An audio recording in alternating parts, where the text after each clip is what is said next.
In today's video, I'm going to teach you how to create an Acuity Scheduling account. First, we'll start by heading to your web browser and navigating to Google. You might want to type in google.com in your address bar if you aren't already on the home page. Once there, we'll make our way to the search box. Now, what you're going to do here is type in Acuity Scheduling Sign Up and hit enter. This search should bring up a list of options, and what we're particularly interested in is the link that says Acuity Pricing and Sign Up.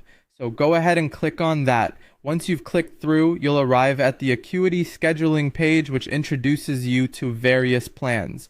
Don't worry about selecting a plan right now. Our goal is simply to establish an account. You'll see a button that says Get Started. Click on that.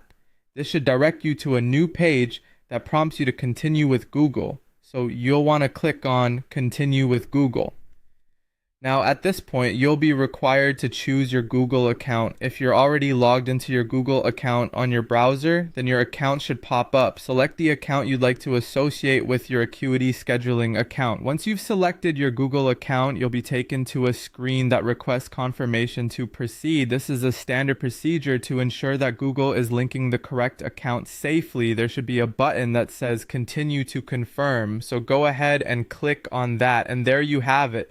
You're all set with your very own Acuity Scheduling account. As you can see, the process is quite straightforward. Now that your account is ready, you can explore all the features offered, such as managing appointments and calendars. Remember, exploring the platform's options equips you with the tools you need to efficiently manage your schedules. If you face any challenges, Acuity Scheduling has a comprehensive support center where you can find answers to common questions. Thank you for following along with me today. I hope this has been informative and easy to implement. If you found this guide helpful, feel free to subscribe for more instructional videos and share this with anyone who might benefit from it. Until next time, happy scheduling!